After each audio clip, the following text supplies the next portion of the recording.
Oi, pessoal, tudo bem? Aqui quem fala é a professora Louise, de Ciências, e como vocês viram no início do vídeo, o nosso tema hoje é unidades de conservação e os tipos que existem dessas unidades de conservação. Aqui a gente vai entender quais são elas, como a gente pode diferenciar e identificar elas aqui no nosso país, ok?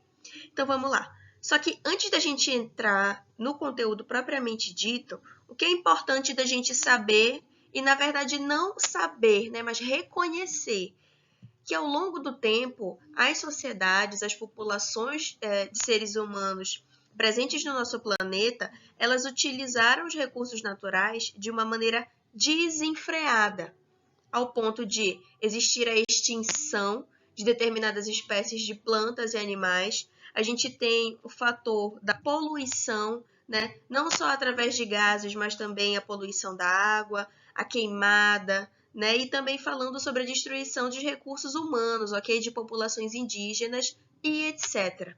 Então, ao longo do tempo, a utilização desses recursos de maneira desordenada, totalmente desenfreada, sem controle nenhum, fez com que uma parte da comunidade científica pensasse que, se nós continuarmos a utilizar os recursos naturais do nosso planeta de maneira totalmente descontrolada, uma hora vai faltar. Tem recurso que é renovável, mas tem recurso que não é. E aí, quando isso acontecer, o que a gente vai fazer?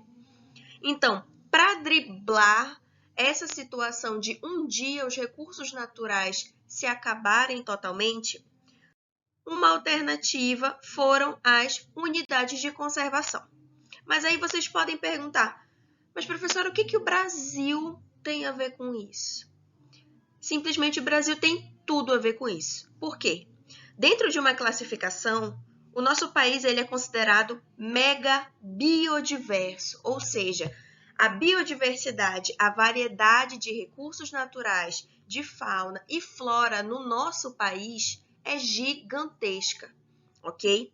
Então, por deter uma grande parte de toda a biodiversidade do planeta, é função nossa, como cidadãos, e do governo, partindo de uma perspectiva política, proteger esses recursos naturais, essa fauna e essa flora.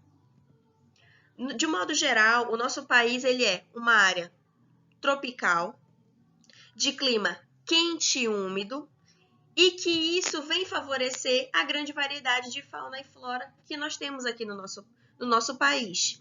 Então, a gente tem vários tipos de climas, a gente tem vários tipos de hábitats, de ecossistemas, de tipos de animais e tipos de plantas. Então, essa riqueza deve ser preservada, ok? O Brasil tem grande responsabilidade em proteger toda essa biodiversidade, porque não é só uma questão de vida, mas a gente tem que lembrar que, na natureza, existem recursos que são utilizados como meio econômico, como meio de sobrevivência. Então, é preciso que o nosso país e nós, como cidadãos, os preservem. Então, a gente tem as UCs, ok? Que são as unidades de conservação. Por definição, o que é uma unidade de conservação? São espaços territoriais, incluindo seus recursos ambientais, com características naturais relevantes, ou seja, importantes, que têm a função de assegurar a representatividade de amostras significativas e ecologicamente viáveis das diferentes populações, hábitats e ecossistemas do território nacional e das nossas águas, ok? Preservando o patrimônio biológico existente. Então, se a gente pudesse resumir essa definição toda, as unidades de conservação têm a função de proteger os recursos naturais, a fauna, a flora, a biodiversidade do nosso país, com o intuito de que um dia isso não acabe, ok? A gente tem, dentro das unidades de conservação, as unidades de proteção integral. Se eu falo que uma coisa é integral, significa que ela tem a função de proteger totalmente. É que nem como se eu falasse de bolsas integrais. Quando você ganha uma bolsa integral em uma determinada faculdade, a faculdade vai arcar com toda a mensalidade. Se eu estou falando sobre uma unidade de proteção parcial, não é toda, ok? Mas nesse caso aqui, unidade de proteção integral, a função é não permitir que os recursos naturais se esgotem, nem que sejam danificados. Então, vamos lá.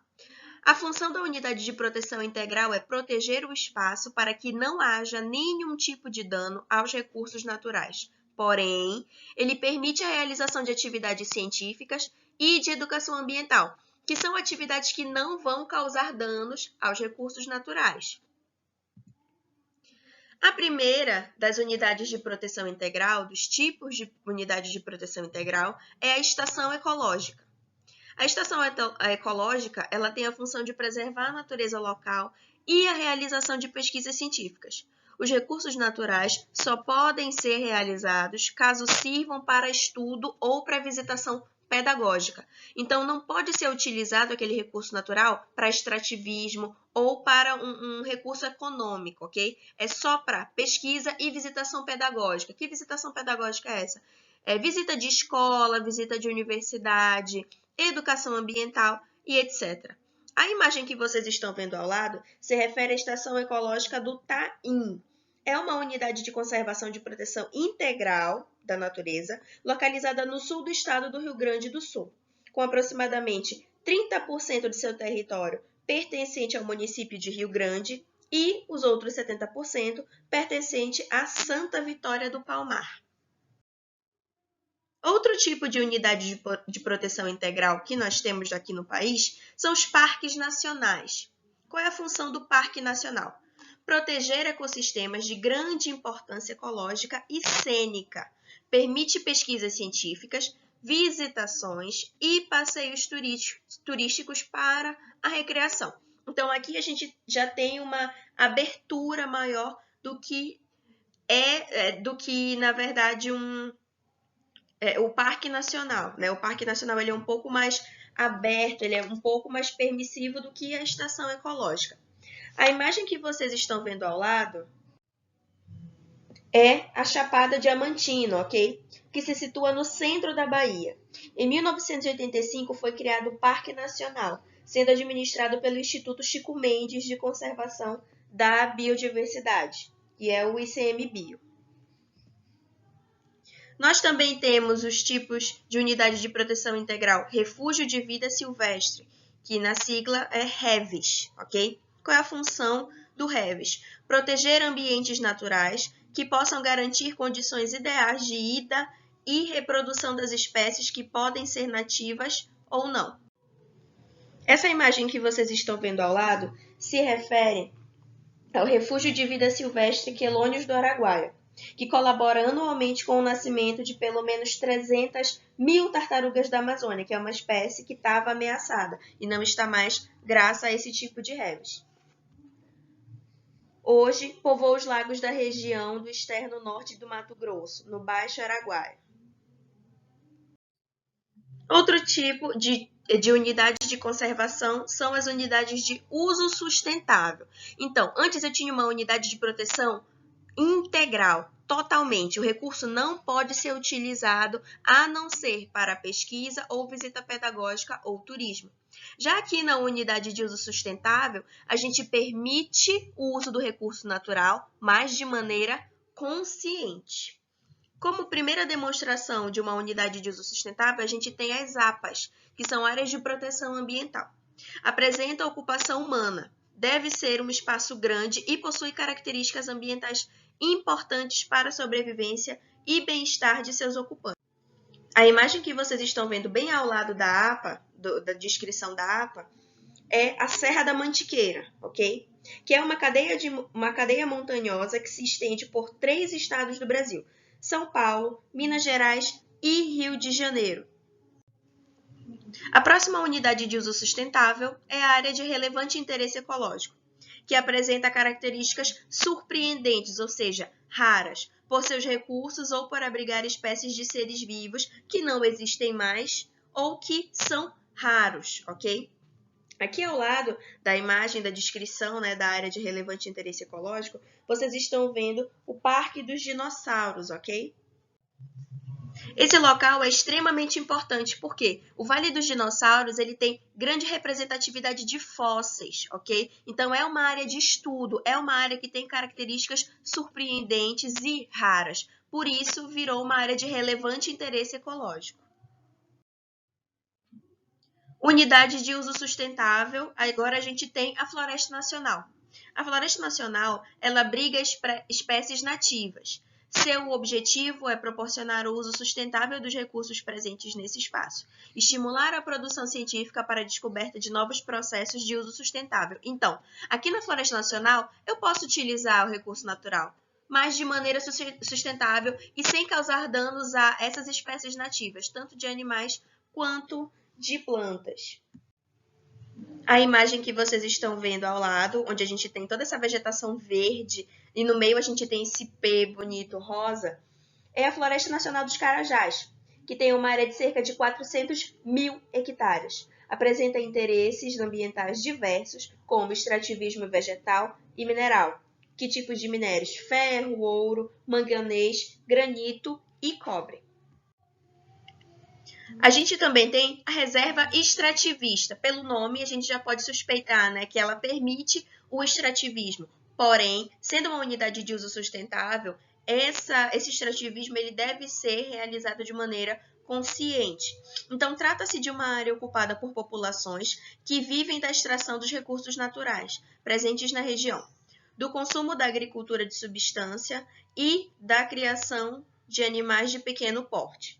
Essa imagem que vocês estão vendo ao lado é da reserva extrativista Chico Mendes, criada em homenagem a Chico Mendes, seringueiro assassinado em 1988.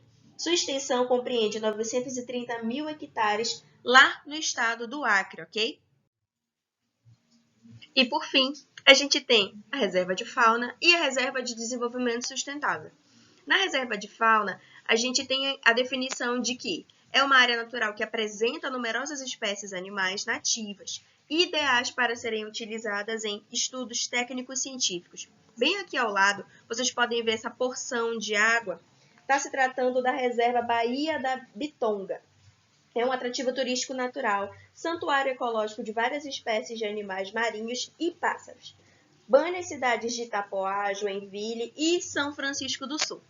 Já aqui embaixo, a gente tem a reserva de desenvolvimento sustentável, onde a proposta é conciliar a conservação da biodiversidade ao desenvolvimento sustentável das ocupações humanas que habitam esse espaço, ok?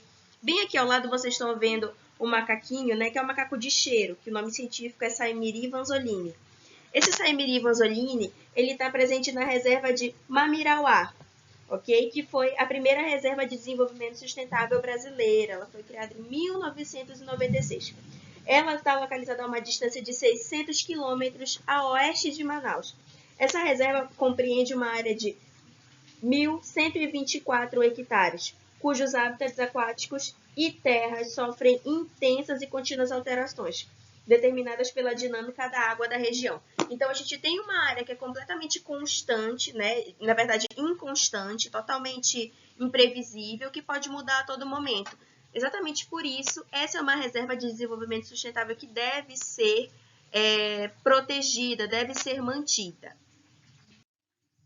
Para a próxima aula, o que eu quero que vocês tragam, ok? Façam em casa. Existem unidades de conservação no estado do Pará? Quais são elas? E segunda questão, o Parque do Utinga se configura como um dos tipos de UCs, unidades de conservação, que foram estudados por nós? Se sim, responda e justifique, ok? Se não, também você tem que justificar o porquê ela não é considerada uma UC. Até a próxima aula, pessoal! A sua aula continua no próximo vídeo.